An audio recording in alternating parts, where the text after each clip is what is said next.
Good morning students, स्वागत है आप सभी का हमारे चैनल स्टडी विद अभिमान में।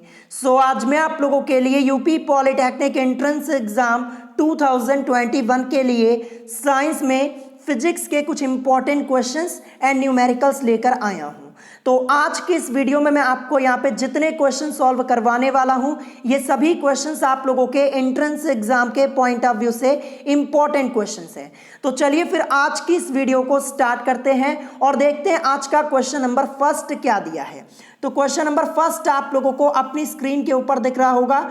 यहाँ पे क्वेश्चन लिखा हुआ है कि जब प्रतिबिंब अनंत पर बनता है तो दूरदर्शी की आवर्धन क्षमता बराबर होती है। चार ऑप्शंस आप लोगों की स्क्रीन के ऊपर आप लोगों को दिख रहे होंगे और ये क्वेश्चन आपका यूपी पॉलिटेक्निक एंट्रेंस एग्जाम 2013 में ऑलरेडी एक बार पूछा जा चुका है।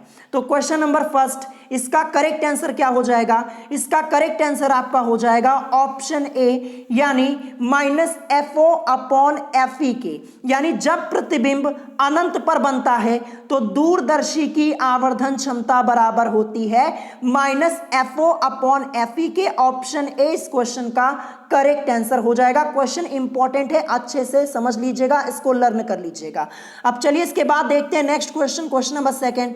तो क्वेश्चन नंबर सेकंड आपको अपनी स्क्रीन के ऊपर दिख रहा होगा। ये क्वेश्चन आपका मोस्ट इंपॉर्टेंट है, उससे पहले भी मैंने आपको इस टाइप का एक क्वेश्चन सॉल्व कराया हुआ है। तो क्वेश्चन क्या लिखा है कि एक उच्चाई ट्रांसफार्मर 120 वोल्ट की लाइन पर 2400 वोल्ट पर 2 एम्पियर धारा प्राप्त करने में प्रयुक्त होता है। यदि प्राथमिक कुंडली में 100 फेरे हैं तो द्वितीयक कुंडली में फेरों की संख्या है। तो हमें यहाँ पे द्वितीयक कुंडली में फेरों की संख्या को ज्ञात करना है। तो चलिए हम इस क्वेश्चन को सॉल्व करना स्टार्ट करते हैं। सबसे पहले देखेंगे कि क्वेश्चन में हमें क्या क्या चीजें दी गई हैं। तो सबसे पहले हमें यहाँ पे पता है प्राथमिक कुंडली में वोल्टेज कितनी है, 120 वोल्ट यहाँ पे, जैसा कि आप लोग देख पा रहे होंगे। तो प्राथमिक कुंडली में वोल्टेज, जिसको हम शॉर्ट में क्या लिखेंगे, वीपी से रिप्रेजेंट करेंगे।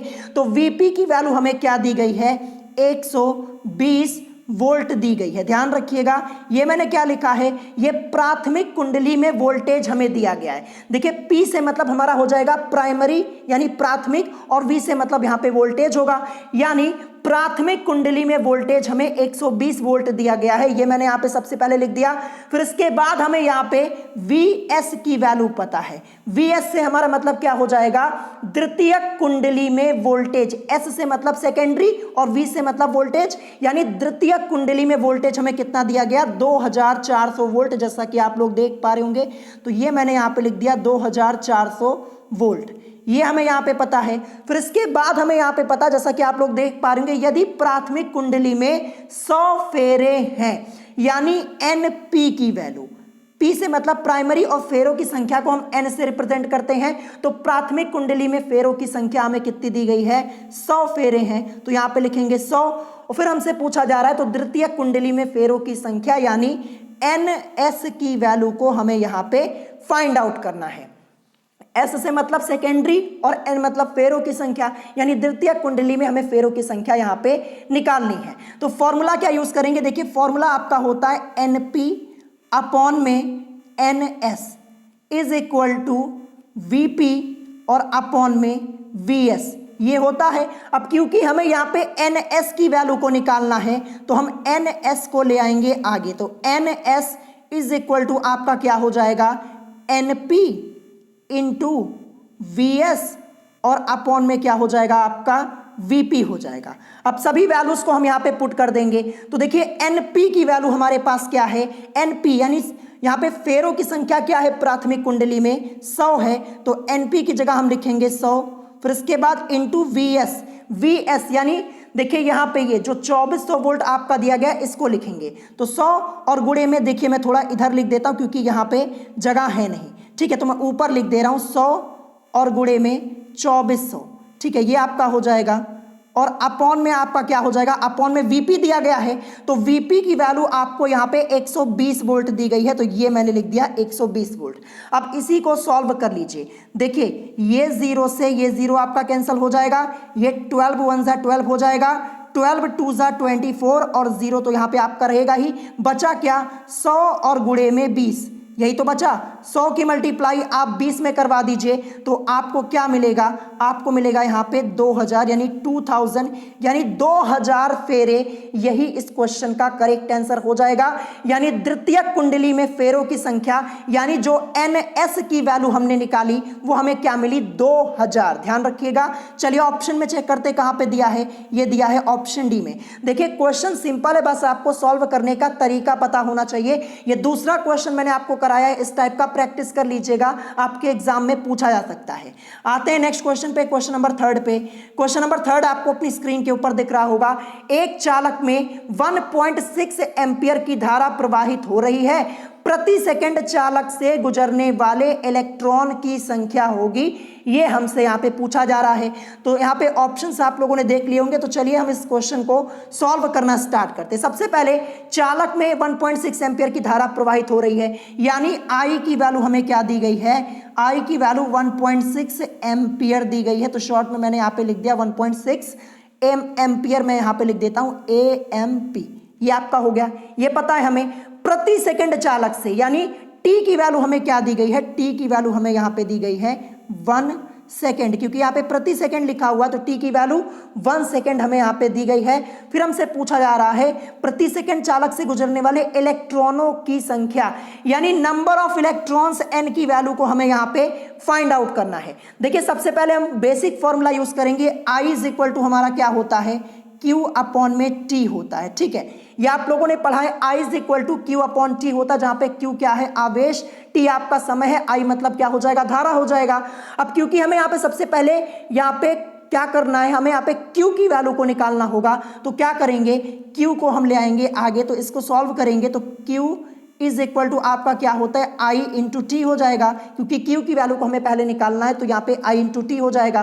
ठीक है, अब देखिए I की वैल्यू आपको क्या दी गई है, 1.6 एम्पियर दी गई है ये, और T की वैल्यू 1 सेकेंड है। 1.6 की मल्टीप्लाई 1 में करवाएंगे तो हमें मिलेगा 1.6, और किस में आएगा, ये कूलॉम में आएगा। तो हमने Q की वैल्यू को यहाँ पे निकाल लिया 1.6 कूलॉम। तो चलिए मैं Q की वैल्यू को ऊपर लिख देता हूँ, ये हमें पता नहीं थी, ये हमें सबसे पहले निकालनी थी। तो Q की वैल्यू हमने कितनी निकाल ली यहाँ पे, ये मैं लिख देता हूँ 1 point, Q is equal to हमने यहाँ पे निकाला 1.6 और कूलॉम, ये हमें पता चल चुका है। अब हम क्या करेंगे, देखिए फॉर्मूला हमारा होता है, हमें यहाँ पे नंबर ऑफ इलेक्ट्रॉन्स निकालने, Q is equal to NE, ये फॉर्मूला आप लोगों ने पढ़ा होगा, लेकिन हमें क्या करना है, हमें यहाँ पे N की वैल्यू को निकालना है, तो N को हम ले आएंगे आगे, तो N इज इक्वल टू आपका हो जाएगा Q और अपॉन में E हो जाएगा। ध्यान रखिएगा, Q की वैल्यू क्या है, 1.6 कूलॉम हमने निकाली है। E से हमारा मतलब जो इलेक्ट्रॉन पर चार्ज होता है क्या होता है, 1.6 इंटू 10⁻⁻19 कूलॉम, ये आपका होता है। तो यही हम यहाँ पे लिख देंगे 1.6 इंटू 10⁻⁻19। ठीक है, ये E की जगह रखा है जो इलेक्ट्रॉन पे चार्ज आपका होता है। ठीक है, अब देखिए यहाँ पे 1.6 है, यहाँ पे 1.6 है, 1.6 से 1.6 सीधे सीधे कैंसिल कर देंगे, 10⁻⁻19 है, जब इसको ऊपर भेजेंगे तो ऊपर आके ये पावर प्लस में हो जाएगी, 10⁻19 हो जाएगी, और इलेक्ट्रॉन, यही इस क्वेश्चन का करेक्ट आंसर हो जाएगा। तो 10 की घात 19 इलेक्ट्रॉन आपका कहां पे दिया गया है, ये आपका दिया गया ऑप्शन बी में, तो ऑप्शन बी इस क्वेश्चन का करेक्ट आंसर हो जाएगा। शायद इसी टाइप का एक क्वेश्चन लास्ट ईयर के एंट्रेंस एग्जाम में आप लोगों से पूछा गया था, प्रैक्टिस कर लीजिएगा, आपसे पूछा जा सकता है। आते हैं नेक्स्ट क्वेश्चन पे, क्वेश्चन नंबर 4। क्वेश्चन नंबर 4 है, R1 व R2 दो प्रतिरोधक तार समांतर क्रम में जोड़े गए हैं, इनका तुल्य प्रतिरोध है। देखिए साफ साफ लिखा है समांतर क्रम में, यानी पैरेलल है, तो करेक्ट आंसर क्या हो जाएगा, 4 ऑप्शन आपको अपनी स्क्रीन के ऊपर दिख रहे होंगे, तो करेक्ट आंसर आपका हो जाएगा यहाँ पे option C, R1 R2 upon में R1 प्लस R2, यही इस क्वेश्चन का करेक्ट आंसर होगा, यानी ऑप्शन सी इस क्वेश्चन का करेक्ट आंसर हो जाएगा। देखिए ये रिलेशन वाले क्वेश्चन आपसे पूछे आते हैं, इंपॉर्टेंट है, अच्छे से पढ़ लीजिएगा। आते हैं नेक्स्ट क्वेश्चन पे, क्वेश्चन नंबर 5। क्वेश्चन नंबर 5 ये आपका मोस्ट इंपॉर्टेंट न्यूमेरिकल है, क्योंकि इस टाइप के कई क्वेश्चन आपके एग्जाम में आए हुए हैं। क्वेश्चन क्या लिखा है, दो बल्ब जिनकी जानकारी 200 वॉट 220 वोल्ट तथा 100 वॉट 220 वोल्ट है, श्रेणी क्रम में जुड़े हैं। जब इस संयोजन को 220 वोल्ट के विद्युत प्रदाय से जोड़ते हैं तो उनके द्वारा शक्ति की खपत होगी लगभग, ये हमसे पूछा जा रहा है। इससे पहले भी मैंने आपको ये क्वेश्चन कई बार सॉल्व कराया है। तो देखिए यहाँ पे दो बल्ब की बात हो रही, जैसा कि आप लोग देख पा रहे होंगे। तो सबसे पहले हम क्या करेंगे, सबसे पहले ये जो दो बल्ब हैं इनके हम यहाँ पे रेजिस्टेंस को निकालेंगे, प्रतिरोध को निकालेंगे, तभी ये हमारा क्वेश्चन आगे सॉल्व होगा। तो देखिए दो बल्ब के लिए यहाँ पे क्रमशः आपका दिया गया है। तो सबसे पहले हम क्या करेंगे, देखिए पहले बल्ब का मैं निकालूंगा प्रतिरोध, फिर इसके बाद दूसरे बल्ब का निकालूंगा, फिर जो जो कंडीशन यहाँ पे दी गई है इसी के अकॉर्डिंग हम इस क्वेश्चन को सॉल्व करेंगे। तो मैं यहाँ पे पहले बल्ब का प्रतिरोध निकालने जा रहा हूं। तो मैं मान लेता हूं कि पहले बल्ब का प्रतिरोध क्या है, पहले बल्ब के प्रतिरोध को मैं R1 मान ले रहा हूं, क्योंकि पता तो है नहीं, अभी जब निकालेंगे तो पता चलेगा कि क्या रेजिस्टेंस निकलेगा। तो देखिए पहले बल्ब का प्रतिरोध हम निकालेंगे। बेसिक फॉर्मूला हमारा क्या होता है, बेसिक फॉर्मूला होता है P इज इक्वल टू, आपका फॉर्मूला होता है V स्क्वायर अपॉन में R। अब क्योंकि हमें रेजिस्टेंस को निकालना है तो R is equal to V square upon में P, इसी का हम यूज करेंगे, इस वाले फॉर्मूले का यूज करेंगे। तो पहले बल्ब का रेजिस्टेंस हम यहां पे निकालने जा रहे हैं। तो पहले बल्ब के प्रतिरोध को मैं क्या करूंगा, यहां पे R1 मान लेता हूं, ठीक है, क्योंकि पहला बल्ब है, 1 इसीलिए लिखा क्योंकि पहले बल्ब के लिए हम यहां पे सॉल्व कर रहे हैं। तो R1 is equal to formula क्या हो जाएगा, देखिए V स्क्वायर अपॉन में P। तो यहाँ पे V1 का स्क्वायर कर दूंगा और अपॉन में P1 कर दूंगा, क्योंकि पहले बल्ब के लिए निकाल रहे हैं। तो पहले बल्ब के लिए आंकड़े आपके ये दिए गए हैं। तो देखिए पहले बल्ब के लिए यहाँ पे V1 की वैल्यू हम क्या रखेंगे, V1 की वैल्यू 220 वोल्ट इसको रखेंगे, और V1 का स्क्वायर है तो 220 हम दो बार रखेंगे, यानी 220 गुणे 220 ये करेंगे, और अपॉन में P1 की वैल्यू यहाँ पे 200 वॉट है, तो अपॉन में क्या करेंगे 200 कर देंगे, ठीक है, जैसा कि आप लोग यहाँ पे देख पा रहे होंगे। अब देखिए यहाँ पे ये 0 से ये 0, ये 0 से ये 0, ये 2 1 जा 2 और ये 2 1 जा 2, 2 1 जा 2, 11 की मल्टीप्लाई 22 में 11 गुणे 22 आप जब करवाएंगे तो आपको क्या मिलेगा, 242 ओम मिलेगा। तो देखिए पहले बल्ब का प्रतिरोध हमने 242 ओम निकाल लिया है। R1 की वैल्यू हमें पता चल चुकी है, क्या है 242 ओम, ये मैं यहां पे साइड में लिख देता हूं। अब हम दूसरे बल्ब का प्रतिरोध निकालने जा रहे हैं। दूसरे बल्ब के प्रतिरोध को हम क्या मानेंगे, R2 मानेंगे। फॉर्मूला सेम वही यूज करेंगे जो अभी ऊपर यूज किया। देखिए R इज इक्वल टू आपका V स्क्वायर अपॉन में P होता है। अब दूसरे बल्ब के लिए निकाल रहे हैं तो V2 का स्क्वायर और अपॉन में P2 कर देंगे। तो देखिए V2 की वैल्यू आपकी 220 वोल्ट ही है, तो यहाँ पे स्क्वायर है तो 220 और गुणे 220 ये कर देंगे, ठीक है, और अपॉन में P2 की वैल्यू क्या है 100 वॉट, यहाँ पे 100 वॉट लिखा है, देखिए यहाँ पे साफ साफ, तो अपॉन में आपका क्या हो जाएगा, अपॉन में यहाँ पे हम लिखेंगे 100, ठीक है, 100 हम यहाँ पे लिखेंगे, तो यहाँ पे मैं 100 लिखता हूँ। ये 0 से ये 0, ये 0 से ये 0 कैंसिल हो गया। 22 की मल्टीप्लाई 22 में करवा दीजिए, आपको मिलेगा 484 ओम, यानी 484 ओम। ये हमें यहाँ पे दूसरे बल्ब का प्रतिरोध भी मिल चुका है, क्या मिला 484 ओम मिला। तो देखिए R1 की वैल्यू हमें क्या मिली थी, R1 की वैल्यू 242 ओम, और R2 की वैल्यू हमें क्या मिल गई 484 ओम, ये हमें मिल चुकी है। इसके बाद दिया है कि ये श्रेणी क्रम में जुड़े हैं। देखिए किस क्रम में, श्रेणी क्रम में जुड़े हैं, श्रेणी क्रम में जुड़े हैं। जब हम तुल्य प्रतिरोध निकालेंगे तो हमें क्या मिलेगा, R is equal to R1 plus R2। क्यों किया, क्योंकि श्रेणी क्रम में जुड़े हैं। R1 की वैल्यू 242 प्लस R2 की वैल्यू 484 ओम, इन दोनों को ऐड कर दीजिए। ऐड करने पर आपको क्या मिलेगा, 726 ओम मिलेगा। ये तुल्य प्रतिरोध है, ध्यान रखिएगा। यानी अब हमारे पास R की वैल्यू क्या हो मिल गई है, R की वैल्यू हमें 726 ओम ये मिल चुकी है। फिर यहाँ पे कहा जा रहा है जब इस संयोजन को 220 वोल्ट के विद्युत प्रदाय से जोड़ते हैं, यानी अब V की वैल्यू क्या हो जाएगी, 220 वोल्ट यहाँ पे रहेगी, ध्यान रखिएगा। R की वैल्यू तो हमने निकाल ली है। तो हमसे पूछा जा रहा है शक्ति की खपत होगी, यानी P की वैल्यू। तो P is equal to formula होता है V स्क्वायर अपॉन में R। V की वैल्यू हमारे पास 220 है, क्योंकि 220 वोल्ट के विद्युत प्रदाय से जोड़ते हैं, तो 220 और गुणे 220 दो बार लिखेंगे, ठीक है, और अपॉन में आर की वैल्यू जो हमने निकाली अभी 726 ये हमें मिली हुई है। जब आप इसको पूरा सॉल्व करेंगे, सॉल्व करने पर देखिए जब डिवाइड करके आप सॉल्व करेंगे आपको मिलेगा 66.66 के समथिंग आपको मिलेगा, वो भी वॉट में। तो देखिए 66.66 ये आपका कहीं ऑप्शन में दिया नहीं गया, लेकिन इसी के करीब की वैल्यू आपकी 66 वॉट दी गई है। तो यही इस क्वेश्चन का करेक्ट आंसर होगा, ऑप्शन सी इस क्वेश्चन का करेक्ट आंसर हो जाएगा। देखिए सॉल्व करने पर हमें 66.66 मिला है वॉट में। अब देखिए इसके करीब की वैल्यू हम ढूंढेंगे क्योंकि 66.66 कहीं दिया नहीं हुआ है, तो इसी के करीब की वैल्यू आपकी ये वाली है, तो ऑप्शन सी इसका करेक्ट आंसर होगा। क्वेश्चन डिटेल में समझाया है, प्रैक्टिस कर लीजिएगा, ये क्वेश्चन आपसे पूछा जा सकता है, ठीक है। अब आते हैं नेक्स्ट क्वेश्चन पे, क्वेश्चन नंबर 6। क्वेश्चन नंबर 6 दिया है, एक गैल्वेनोमीटर को अमीटर में किसके संयोजन करने में बदला जा सकता है, ये आपसे पूछा गया है question. UP polytechnic entrance exam 2011 में ये क्वेश्चन आपका पूछा भी जा चुका है। 4 ऑप्शन आपको दिख रहे होंगे। तो क्वेश्चन नंबर 6 इसका करेक्ट आंसर क्या हो जाएगा, इसका करेक्ट आंसर होगा ऑप्शन डी, यानी निम्न प्रतिरोध समांतर क्रम में। ध्यान रखिएगा, तो मैं आपको बता दूं, एक गैल्वेनोमीटर को अमीटर में बदलने के लिए एक अन्य निम्न मान का प्रतिरोध इसके समांतर क्रम में जोड़ दिया जाता है, या फिर इसके समांतर में जोड़ दिया जाता है, जिसे हम क्या कहते हैं, संट कहते हैं। यह भी आपको ध्यान रखना है। तो एक गैल्वेनोमीटर को अमीटर में किसके संयोजन करने में बदला जा सकता है, तो निम्न प्रतिरोध, वो भी समांतर क्रम में, ठीक है। ध्यान रखिएगा, ऑप्शन डी इस क्वेश्चन का करेक्ट आंसर होगा। आते हैं नेक्स्ट क्वेश्चन पे, क्वेश्चन नंबर 7 पे। क्वेश्चन नंबर 7 ये भी आपका मोस्ट इंपॉर्टेंट है।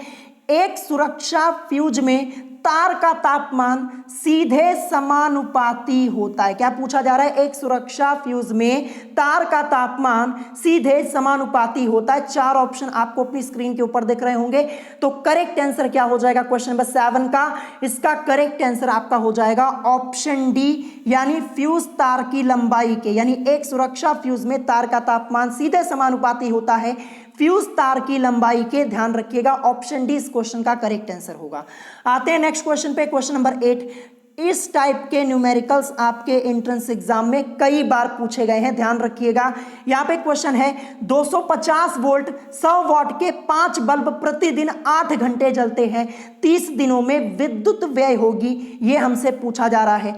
तो देखिए यहाँ पे ये आपका फॉर्मूला बेस क्वेश्चन है। ध्यान रखिएगा क्या क्या चीजें हमें दी गई हैं। देखिए सबसे पहले हमें V की वैल्यू पता है यहाँ पे, जैसा कि आप लोग देख पा रहे होंगे। देखिए सबसे पहले हम इस क्वेश्चन को सॉल्व करना स्टार्ट करते हैं। यहाँ पे फॉर्मूला क्या यूज करेंगे ये आपको पता होना चाहिए। हमें यहाँ पे 30 दिनों में विद्युत व्यय ये निकालना है, ध्यान रखिएगा। तो यहाँ पे फॉर्मूला यूज करेंगे वॉट गुणे घंटा, ठीक है, जितना घंटा यहाँ पे यूज होता है, और अपॉन में 1000 इस फॉर्मूले का हम यहाँ पे यूज करने वाले हैं। तो वॉट की वैल्यू कितनी दी गई है, 100 वॉट ना। देखिए 250 वोल्ट ये हमें पता, 250 वोल्ट 100 वॉट के 5 बल्ब।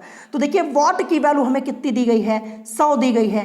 तो वॉट की जगह हम रखेंगे 100, ठीक है। इनटू में घंटा कितना दिया गया है, घंटा यहाँ पे 8 घंटे जलते हैं, जैसा कि आप लोग देख पा रहे होंगे। और कितने बल्ब जल रहे हैं, 5 बल्ब यहाँ पे जल रहे हैं। तो 100 गुणे 5 भी लिखेंगे, क्योंकि 5 बल्ब प्रतिदिन कितने घंटे जलते हैं, 8 घंटे ना। तो यहां पे रखेंगे 8, ये आपको ध्यान रखना है। और पूछा गया 30 दिनों में विद्युत व्यय होगी, कितने दिनों में, गुणे 30, ये भी हमें यहां पे रखना होगा। और फिर अपॉन में क्या हो जाएगा 1000, तो आपके फॉर्मूले में होता ही है। अब देखिए इसको सॉल्व कर लीजिए। ये 0 से, सबसे पहले ये 0 कैंसिल कर देते, ये 0 से ये 0, और ये 0 से ये 0 कैंसिल हो गया।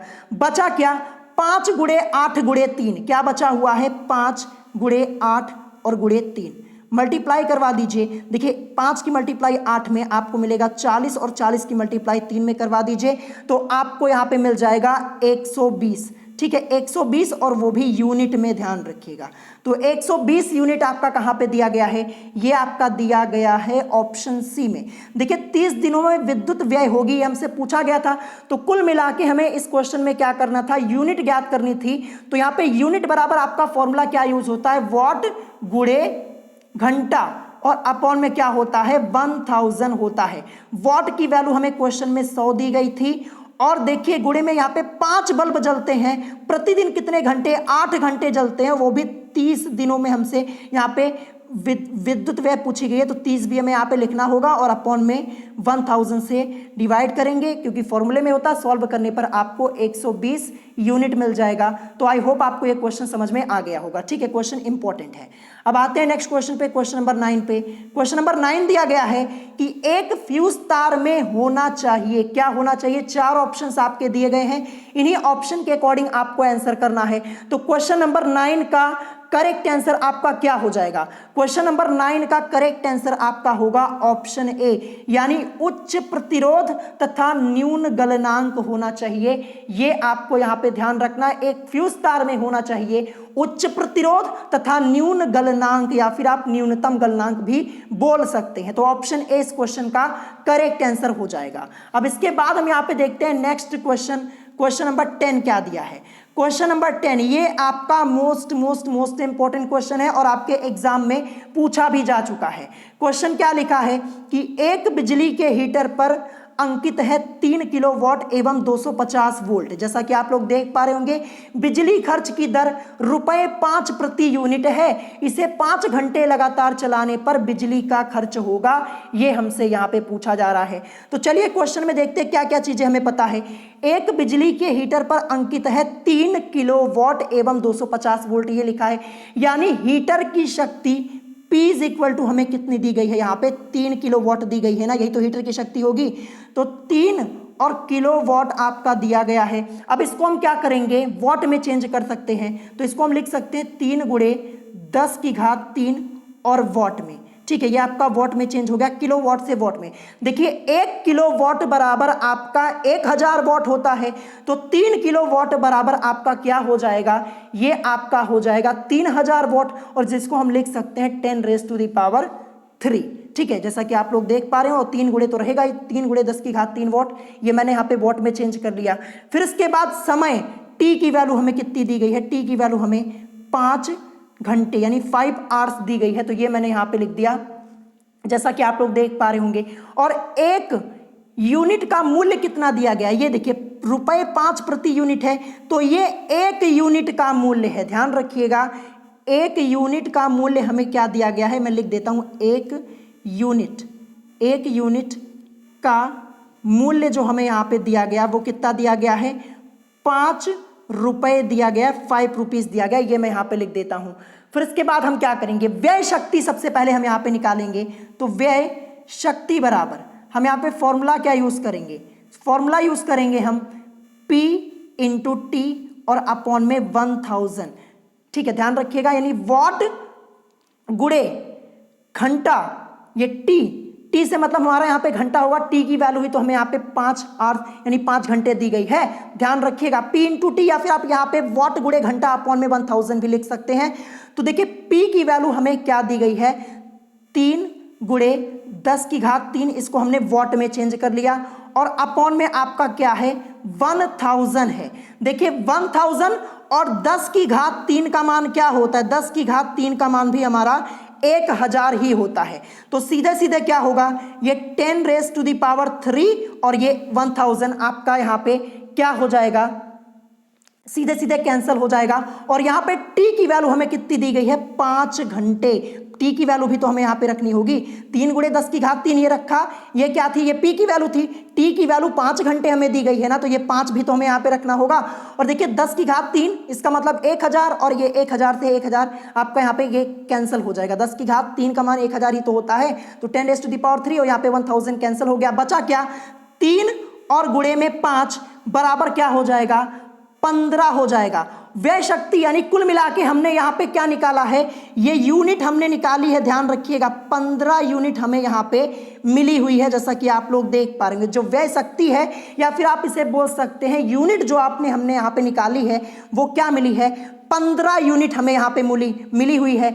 अब हम क्या करेंगे, व्यय बिजली का मूल्य निकाल लेंगे। तो देखिए 1 यूनिट का मूल्य 5 रुपए है और हमें यहाँ पे 15 यूनिट मिला हुआ है, तो क्या करेंगे 15 गुणे 5 हम यहाँ पे कर लेंगे और बराबर हमें 75 रुपए मिलेगा। क्या 75 रुपए। देखिए जो हमने निकाला हमें यहाँ पे 15 यूनिट मिला, जैसा कि आप लोग देख पा रहे होंगे, और यहाँ पे एक यूनिट का मूल्य क्या है, रुपए 5 है ना, तो 15 की मल्टीप्लाई 5 में करवा दीजिए, 15 पचे 75 रुपए, यही इस क्वेश्चन का करेक्ट आंसर हो जाएगा। इसी 75 को आप 75.0 भी लिख सकते हैं, जो कि ऑप्शन में आपका दिया गया है। तो ऑप्शन सी इस क्वेश्चन का करेक्ट आंसर हो जाएगा। 75 रुपए लिखिए चाहे 75.0, बात एक ही होगी। ऑप्शन सी इस क्वेश्चन का करेक्ट आंसर हो जाएगा। आते हैं नेक्स्ट क्वेश्चन पे, क्वेश्चन नंबर 11 पे। क्वेश्चन नंबर 11 आपका दिया है, सही संबंध आपको बताना है। यूपी पॉलिटेक्निक एंट्रेंस एग्जाम 2013 में आया हुआ क्वेश्चन। तो क्वेश्चन नंबर 11, इसका करेक्ट आंसर आपका क्या हो जाएगा, 1 वॉट बराबर 1 वोल्ट गुणे 1 एम्पियर। ये वाला जो रिलेशन है ये बिल्कुल सही है, ये करेक्ट है। तो ऑप्शन बी इस क्वेश्चन का करेक्ट आंसर होगा। आते हैं नेक्स्ट क्वेश्चन पे। क्वेश्चन नंबर 12 भी यहां पे है, म्यू नॉट अपॉन में 4 पाई, इसका मान क्या होता है। ये तो मैंने अभी आपको कुछ दिन पहले ही बताया हुआ था, जब इससे रिलेटेड क्वेश्चन मैंने आपको सॉल्व कराया था। 4 ऑप्शन आपको अपनी स्क्रीन के ऊपर दिख रहे होंगे। तो क्वेश्चन नंबर 12, इसका करेक्ट आंसर क्या हो जाएगा, 10⁻⁻7 न्यूटन पर एम्पियर स्क्वायर, यानी ऑप्शन ए वाला इस क्वेश्चन का करेक्ट आंसर हो जाएगा। 10⁻⁻7 न्यूटन पर एम्पियर स्क्वायर। देखिए इसको लर्न कर लीजिएगा, इसके लिए कोई ट्रिक नहीं, डायरेक्ट आपको लर्न करना होगा, आपसे पूछा जा सकता है। ऑप्शन ए इस क्वेश्चन का करेक्ट आंसर होगा। आते हैं नेक्स्ट क्वेश्चन पे, क्वेश्चन नंबर 13। क्वेश्चन नंबर 13 दिया है कि किस परिस्थिति में किसी चुंबकीय क्षेत्र में रखे धारावाही चालक पर लगने वाला बल शून्य होता है। 4 ऑप्शन आपको दिए गए हैं, ऑप्शन के अकॉर्डिंग आपको यहां पे आंसर करना है। तो देखिए क्वेश्चन नंबर 13, इसका करेक्ट आंसर क्या हो जाएगा, इसका करेक्ट आंसर आपका होगा ऑप्शन ए, जब धारा चुंबकीय क्षेत्र के समांतर हो। यह आपको ध्यान रखना है, ठीक है। देखिए चालक पर कार्य करने वाला बल F इज इक्वल टू, आपका एक फॉर्मूला होता है BIL साइन थीटा, ये आप लोगों ने पढ़ा होगा, ये फॉर्मूला आपका होता है। अगर हम यहाँ पे theta is equal to 0 degree ये कर दे, तब क्या हो जाएगा, F is equal to B sine 0 is equal to, हमें 0 ही मिलेगा यहाँ पे। इसका मतलब ये हो जाएगा, यदि विद्युत धारा चुंबकीय क्षेत्र के समांतर है तो धारावाही चालक पर लगने वाला बल शून्य होगा, यह आपको ध्यान रखना है। तो यहां पे करेक्ट आंसर क्या हो जाएगा, ऑप्शन ए वाला होगा ना, जब धारा चुंबकीय क्षेत्र के क्या हो, समांतर हो। आते हैं नेक्स्ट क्वेश्चन पे, क्वेश्चन नंबर 14 पे। क्वेश्चन नंबर 14 आपका दिया है, किसी ट्रांसफार्मर की द्वितीयक एवं प्राथमिक कुंडलियों में फेरों का अनुपात क्या है, 2:1 है, वह बदलेगा। 4 ऑप्शन आपको यहां पे दिए गए हैं, जैसा कि आप लोग देख पा रहे होंगे। तो क्वेश्चन नंबर 14, इसका करेक्ट आंसर क्या हो जाएगा, इसका करेक्ट आंसर होगा ऑप्शन ए, यानी अल्प वोल्टता की उच्च धारा को उच्च वोल्टता की अल्प धारा में, यानी ऑप्शन ए इस क्वेश्चन का करेक्ट आंसर हो जाएगा। आते हैं नेक्स्ट क्वेश्चन पे, क्वेश्चन नंबर 15। क्वेश्चन नंबर 15 आपका यहां पे दिया गया है कि किसी बंद कुंडली यानी परिपथ से संबद्ध चुंबकीय फ्लक्स में परिवर्तन होता है तो कुंडली में प्रेरित विद्युत वाहक बल उत्पन्न हो जाता है। यह नियम है, किसका नियम है, 4 ऑप्शन आपको दिए गए हैं। किसी बंद कुंडली यानी परिपथ से संबद्ध चुंबकीय फ्लक्स में परिवर्तन होता है तो कुंडली में प्रेरित विद्युत वाहक बल उत्पन्न हो जाता है, यह नियम है। किसका नियम है, तो ये है फैराडे का, ध्यान रखिएगा, किसका है, फैराडे का। यानी जो ये दिया गया कथन है, दिया गया कथन फैराडे के विद्युत चुंबकीय प्रेरण के नियमों का प्रथम नियम है। ऑप्शन ए इस क्वेश्चन का करेक्ट आंसर हो जाएगा। चलिए देखते हैं आज का लास्ट क्वेश्चन, क्वेश्चन नंबर 16 क्या दिया है। यहां पे लिखा है, यदि 15 फेरों वाली एक तार की कुंडली से गुजरने वाले चुंबकीय फ्लक्स में 2 सेकंड में 30 वेबर की वृद्धि होती है तो कुंडली में उत्पन्न विद्युत वाहक बल होगा, यह आपसे पूछा जा रहा है।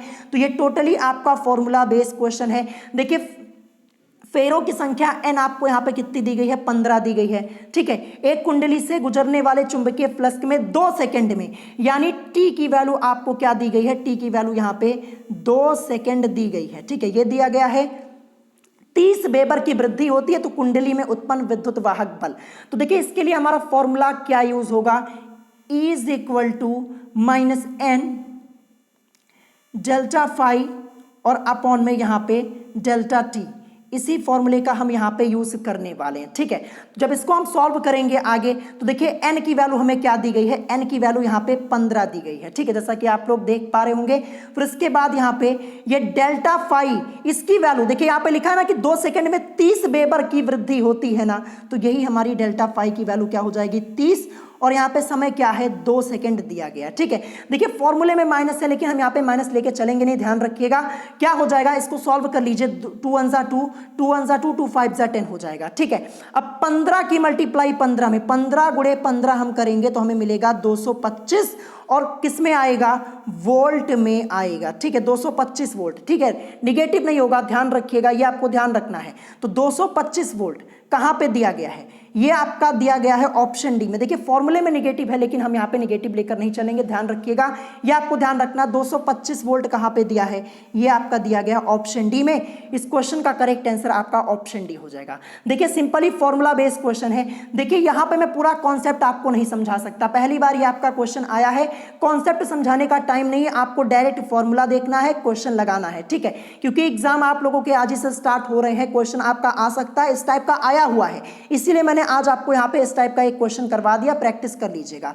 तो आज की इस वीडियो में टोटल 16 क्वेश्चन मैंने आपको सॉल्व कराए। अगर कोई क्वेश्चन आपको नहीं समझ में आया तो आप मुझसे कमेंट करके पूछ सकते हैं। अगर वीडियो पसंद आई हो तो वीडियो को लाइक करना मत भूलिएगा, और साथ ही साथ हमारे चैनल स्टडी विद अभिमान को सब्सक्राइब करना मत भूलिएगा। तो आज की वीडियो में इतना ही, मिलेंगे नेक्स्ट वीडियो में। Thanks for watching.